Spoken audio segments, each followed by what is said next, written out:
and welcome to Lety Does Playing Lone Wolf, The Huntress, Quelling of the Flame, Part 10. So I filmed parts 9 through 12 of this Let's Play all in one go, and this clip that you're watching marks the beginning of Part 10.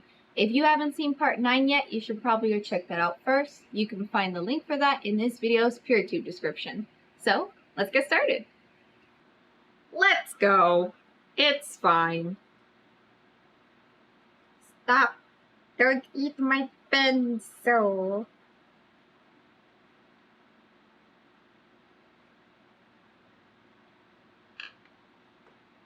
I know. I love you too. You are amazing. Beautiful. Okay. I need to go to 205. Girl, enough with your wiggling. Ay, ay, ay. There. The roots are massive and descend far down into the dark until the hole above is nothing more than a tiny square of gray. When your feet finally touch stone again, you strike up your light to show that you are standing at the edge of a flight of stairs wide enough for 3 people standing side by side. They are the only way forward. The other direction has become blocked by the roots. You descend the stairs towards the doorway, Faricia close behind. Nothing happens until you reach the bottom. Then, as you step through the doorway, there is a clicking sound. Faricia gasps and pushes you from behind, shoving you out of the way of a 20-ton stone barrier that slams down where you stood. You manage to keep your balance and your light, but when you spin around, you see you are alone. Faricia has saved your life, but now you are separated by stones so thick you cannot even hear if she is calling for you from the other side. The barrier has cut off the only exit to a small rectangular room 40 feet wide and deep. The air smells rank in here, and something is dripping down from the ceiling, pattering on the floor and your cloak. You raise your light higher and cringe. The ceiling is covered in a layer of grisly ichor. The steady drips are fresh blood. The floor, too, is slick with it, pouring from a scattering of flattened, pulped corpses of indeterminate species. Some wore rudimentary armor, but it offered little protection against whatever crushed them. Turn to 223. Okay, if it's fresh blood, then that's people still exploring the things. So we're not the only ones in the swamp. Listen. You gotta chill. Here, how about you go up here, huh? And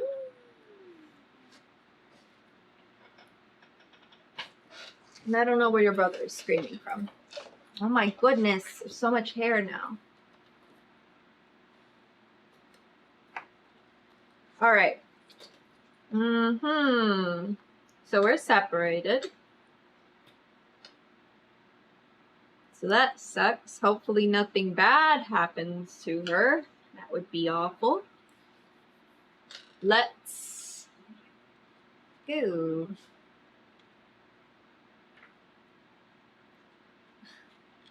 I'm going to have doom, guys.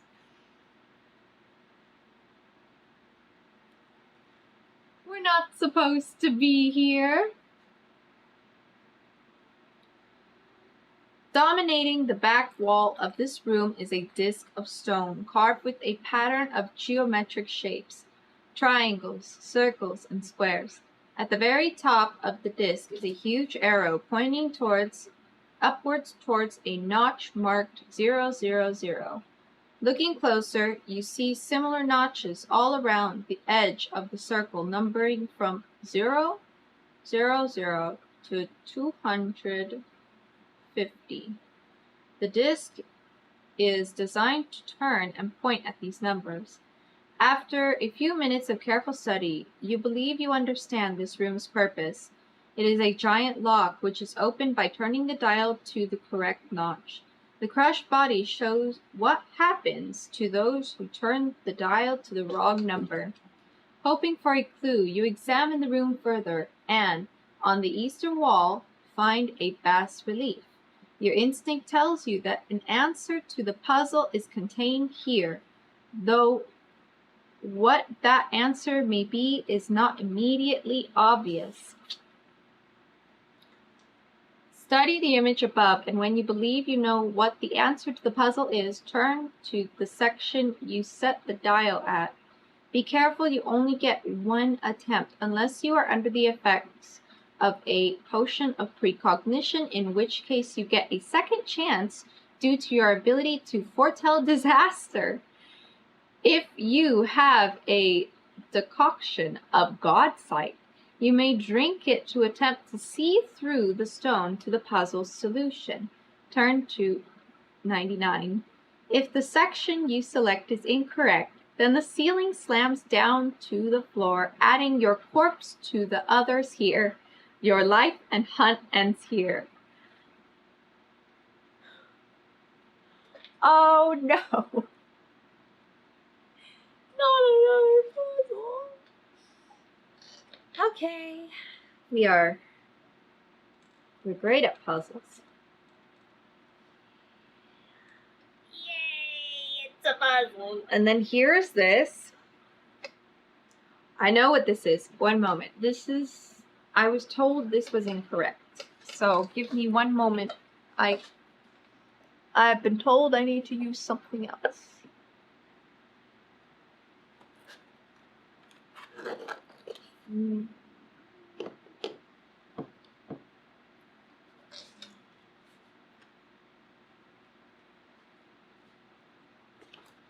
There we go.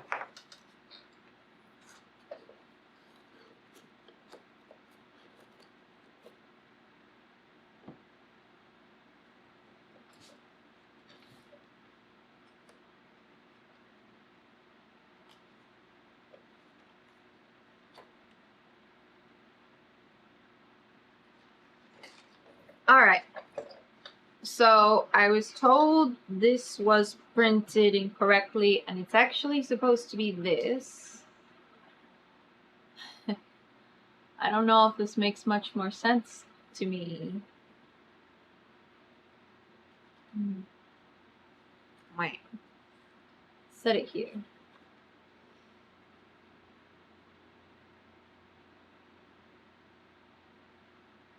Study the image above, and when you believe you know what the answer to the puzzle is, turn to the section you set the dial to. So this is supposed to mean something.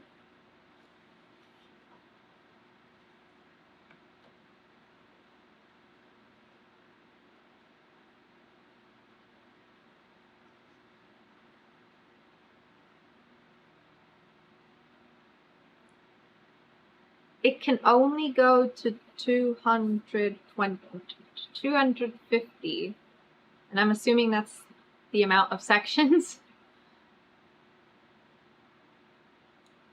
Well, there is one circle and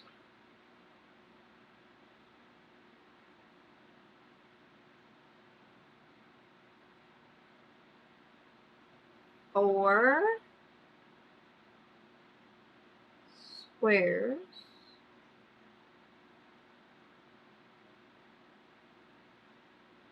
Wait, am I counting this? No, that's a rectangle.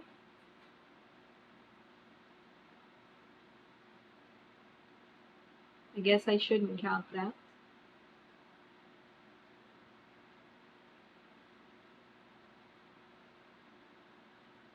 Four squares and 7 triangles.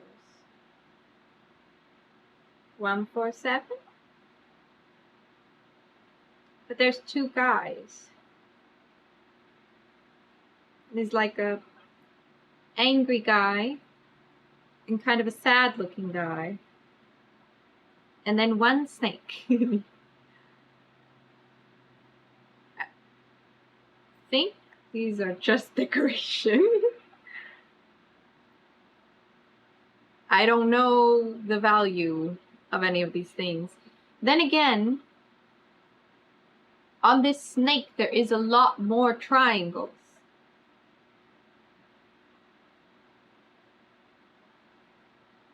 Okay, we're gonna die. I don't know what this is supposed to be. I have a feeling we're going to die. I don't know. I don't have any of these things. So here's what we are going to do. I'm going to write down each guess. And then each time I die, I'm going to mark it. And in order to ensure I don't make that exact same guess again. Oh, these could be out of order. Maybe it's like I have to go alphabetical too. Circle, square, triangle.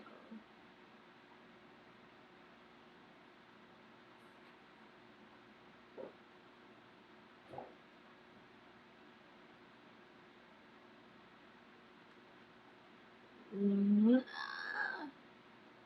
two, three. Uh-huh. 7. Okay. Well, is it 7? 1, 2, 3, 4, 5, 6, 7. Yes. Let's try that.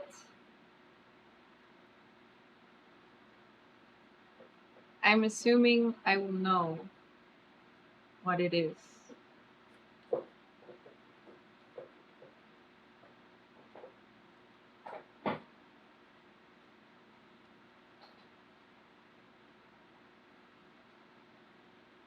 No. No, that wasn't it. Okay. So we're going to write what we think it is. Then if we mess up, we're going to write down. That's not good, huh?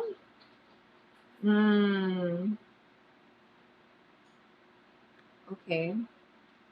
So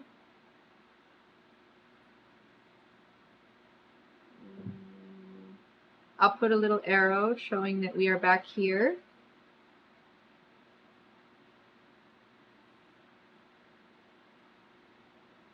So that's not it. Okay.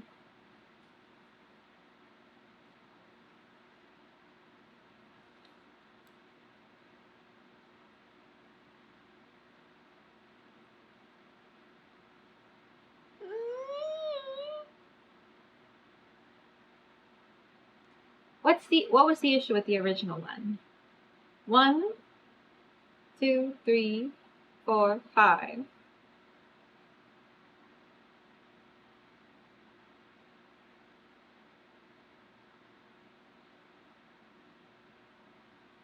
One circle.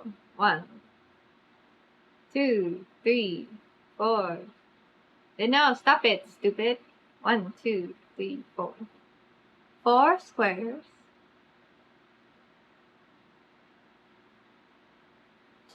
1, 2, 3, 4, 5, 6, 7.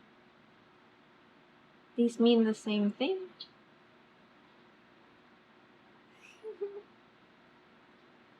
Oh no. I'm getting the same answer. But clearly that's not supposed to be the case. Because it's been changed. I'm getting 147 for both of these. Okay.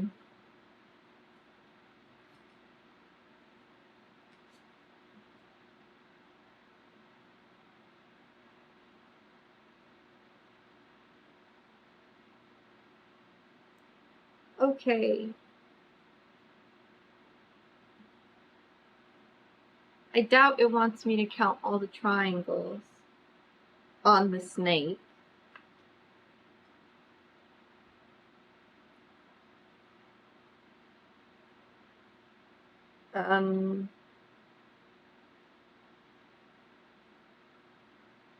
Maybe I need to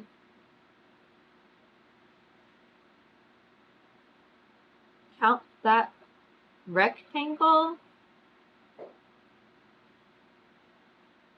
1, 2, 3, 4, 5. Maybe it's 1, 5, 7.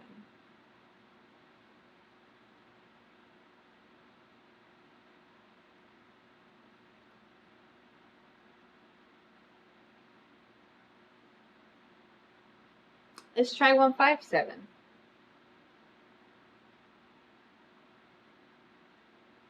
What's that thing about rectangles? Squares can be rectangles, but rectangles can't be squares. Squares. Something like that. I forgot. I'm not thinking. I'm just panicking now. Okay. 1, 5, 7 maybe.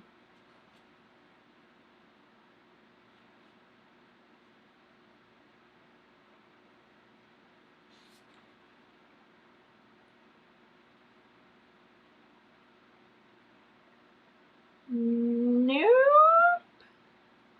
Nope. Yep, that wasn't it. Okay. So that's not right.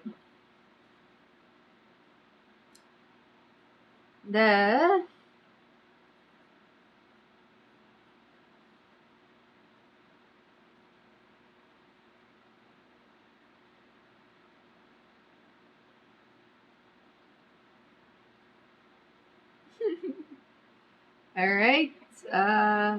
Back down we go. Attempt number 3.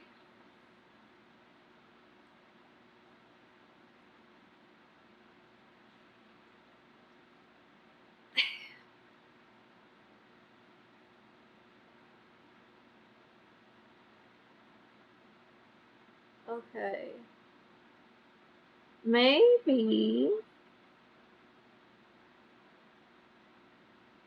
Maybe I'm supposed to be treating these. These go up like this, and these go to the side like that.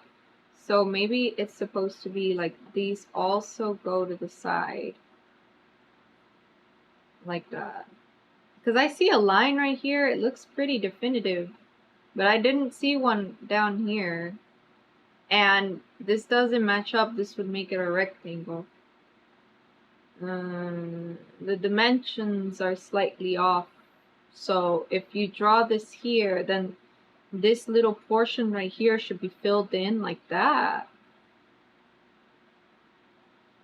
And if that goes across,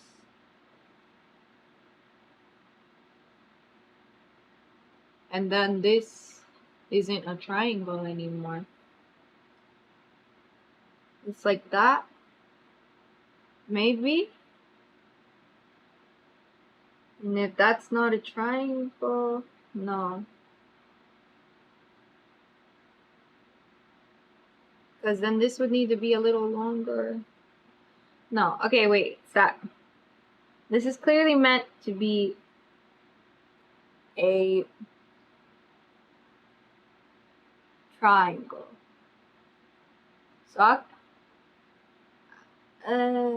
So maybe I should treat that as a triangle too? Okay. I think I'm correct on the one. One circle. Unless these guys' heads are supposed to count as circles, but there is no 3. What am I saying? Oh, but maybe I'm supposed to. Maybe the circle isn't part of it. Maybe the circle is supposed to be like the mechanism.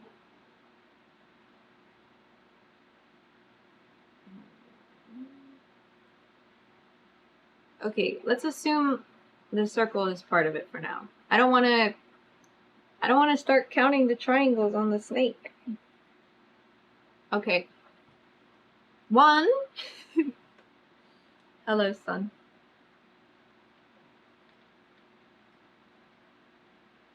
Just in case. Bring you a little closer. Huh, buddy? Didn't want you to fall off again, huh? Can't let that happen again. That was so sad. Alright. Counting the new squares. Oh, but am I counting this as a square now?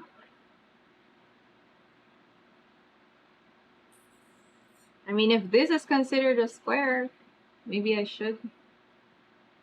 No, because this was, I connected this. This wasn't like that. This is supposed to be treated as a triangle.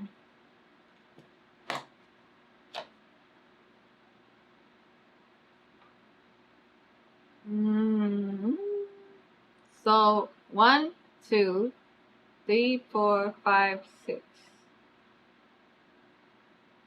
6. And then counting the new ones. 1, 2, 3, 4, 5, 6, 7, 8, 9. Wait, no. 1, 2, 3, 4, 5, 6, 7, 8, 9, 10, 11. What? No! Unless I'm supposed to add 11.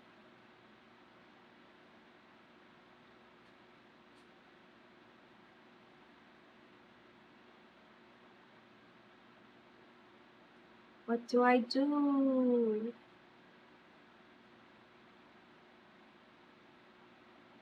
It can't be 11. That's not possible.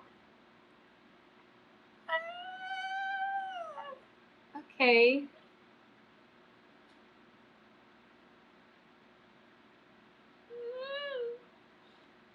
One, 2, 3, 4, 5. Maybe I'm not supposed to count the shaded in ones? The shaded in triangles? 6, 7. 6, 7. Okay, maybe I still try 7. I'm just gaining 10. Because it can't be 11 unless I'm supposed to add another one and it's 71. I'm confusing myself. It's correct.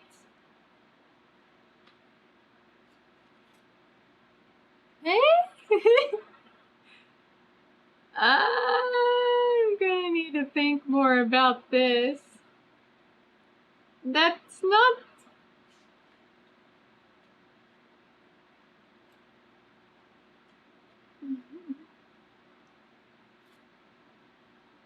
I'm going to need to think more about that. Not right now, though, because I've gotten the correct answer, I think. Okay.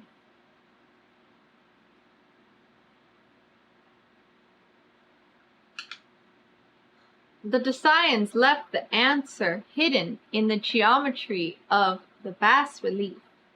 Moving from the outside of the carving in, there is 1 circle, 6 squares. The trickier ones are hidden inside the others, stretching from the upper left and lower right corners, and 7 triangles. With confidence, you move the dial to 1, 6, 7 and wait. For a few seconds, nothing happens, and the fear that you have miscalculated sends you into a cold sweat.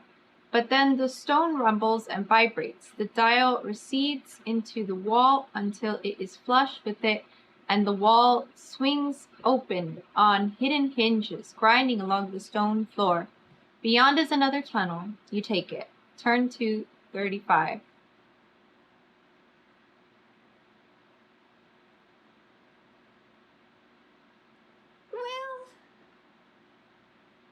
It's nice that I got the right number, but if there's hidden squares, if I'm counting the hidden squares, why am I not counting the hidden triangles? And how do I know there's not more triangles inside those squares, that it's not like cut in half like the ones on the corners? You're left with so many triangles. I'll think about this. 35.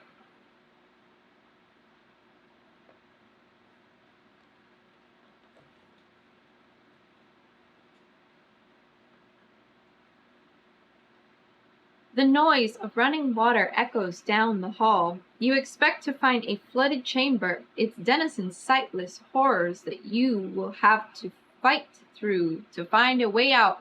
You are not prepared for what you actually find. You step from the stone onto soft loam, and in that instant the darkness becomes studded with stars, stars that rise from the ground as a myriad of swirling orbs.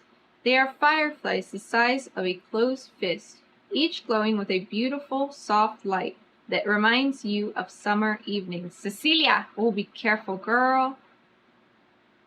For a moment, the fireflies dance about you. Then they fly to all corners of this chamber, illuminating an underground garden filled with rows upon rows of trenches, each filled with healthy trees and blooming flowers. Water flows from pipes to quench the thirst of the plants. The fireflies move along the trenches like gardeners, evaluating the needs of their wards, and you think that is actually what they are. Little minders and menders, magically built or summoned for this purpose, tending to the secret garden and waiting for the never-coming day when their creators should return. One plant in particular draws your attention. It is a flower with large drooping petals, soft as velvet to look at. The center is orange and has long stamen tips with bright yellow. The petals are a deep purple nearest the center, like a bruise, and then become so bright cerulean at the tips that they are nearly white. You may pick the mysterious flower if you desire, or you may leave it untouched out of respect for this magical place. If you keep it, mark it as a special item. You can sense it has incredible healing properties. Consuming its petals will heal 20 endurance. You can consume it at any time you are not in combat. Turn to 215. Huh. Ooh.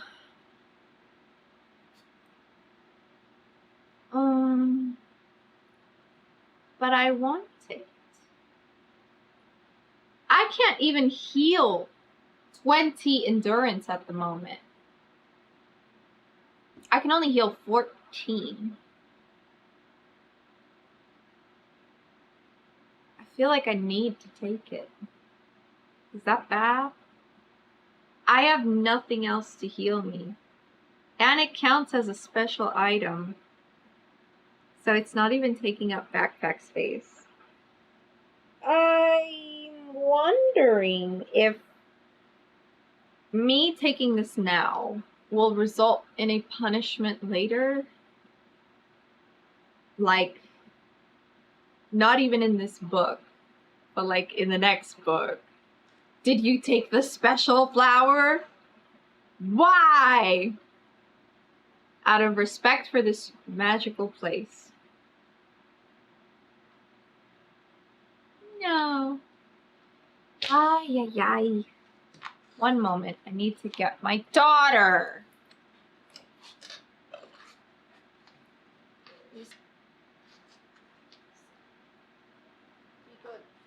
Stop it. Uy. Chamaca, ya. Ya. Ya. Ya, ya, ya. No more. Come here. Sit here. Just sit here. Look, okay? You want to play? Here, you can play. Here. Here you go. Okay, there you go. Here's your pencil. Okay. Okay. You don't know how to read though, okay? You don't know how to read. So I'll read, okay? So you can just sit there, alright? You sit there, you'll be good? How about it, huh? How about it? Okay, I'm back. Where were we? Right, the flower. Do I take it or do I not take it? I'm going to take it. Why do I even ask that? Ugh. Girl, you are. Ay.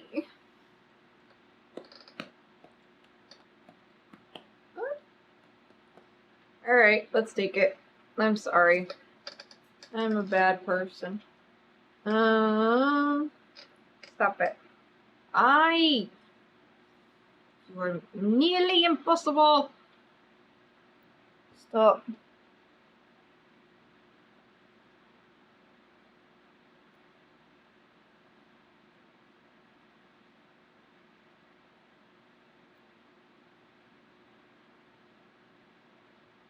Stop.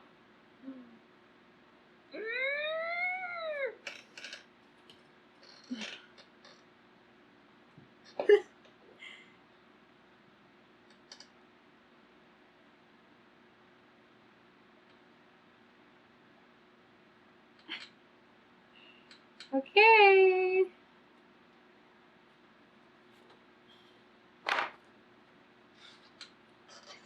I'm taking it because I guess I'm a bad person.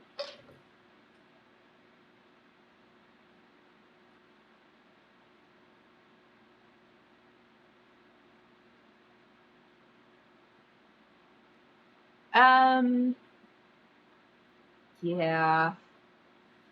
That's pretty messed up. Sorry.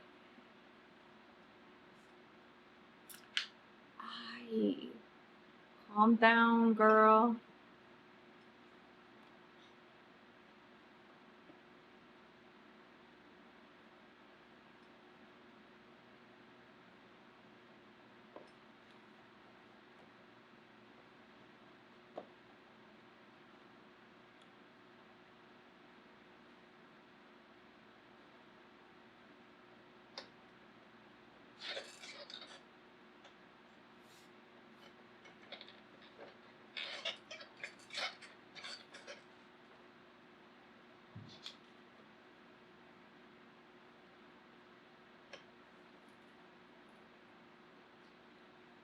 You cannot say for how long you stay, entranced by the sweet smells of the plants, the mesmerizing calm of the running water, and the melancholy of those sad lights.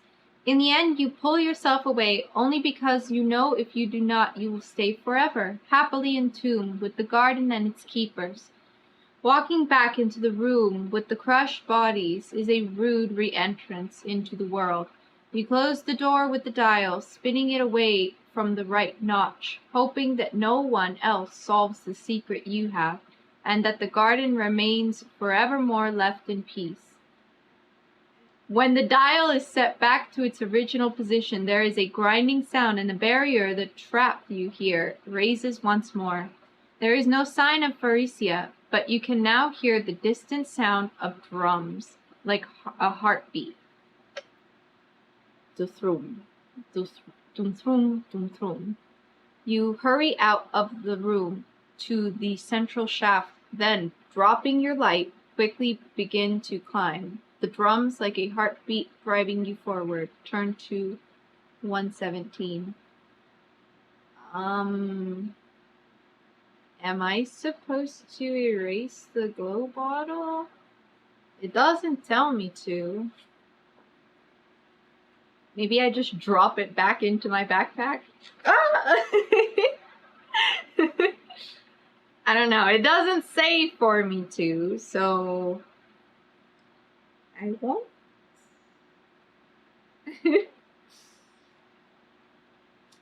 Okay. Well, this isn't good.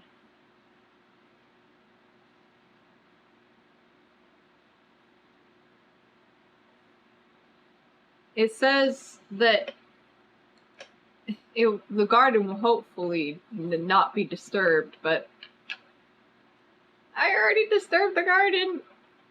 Sorry. 117.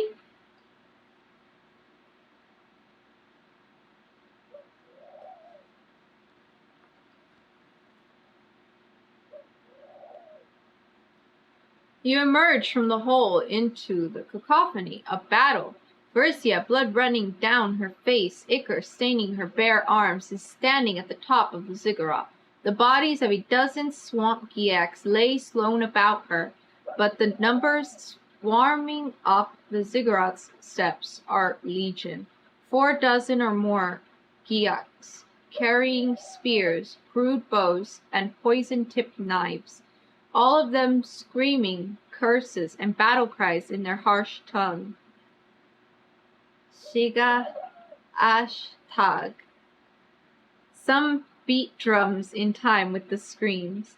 One wearing a towering headdress holds up a beautiful Jaden statue, the size of your head, depicting a coil of serpents wrapped around each other.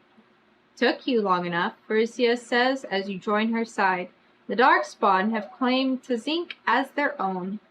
Little did they know Vikaros still stands. Her eyes gleam with a fury born of devotion to her people and her past. A rumbling roar rolls up the stairs and the swamp Giaks halt, their shrill cries falling away. Coming up the stairs through the ranks of Giaks is a Gorgaz, an enormous bipedal lizard with a squat head that is more teeth than anything else. Her reptilian tail sweeps back and forth behind her, powerful enough to club a man to death. In her right hand she holds a mace the length of your body. Her left hand is missing, having been severed in some life-or-death struggle. Grafted to the stump is a black spear-like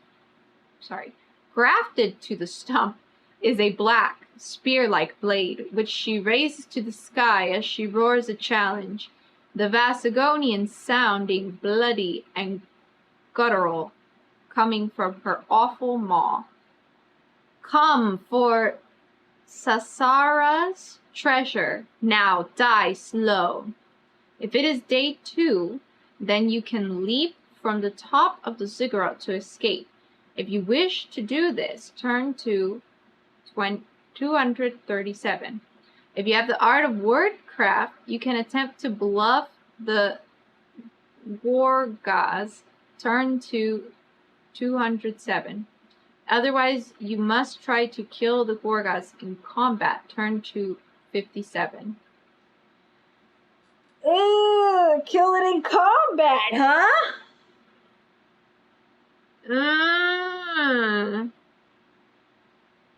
And with that, that is the end of part 10. I filmed parts 9 through 12 of this Let's Play all in one go, and this clip that you're watching marks the end of part 10. Stay tuned for part 11. That's all I got for you for now. Get out there, do all the stuff, and I'll see you next time. Bye!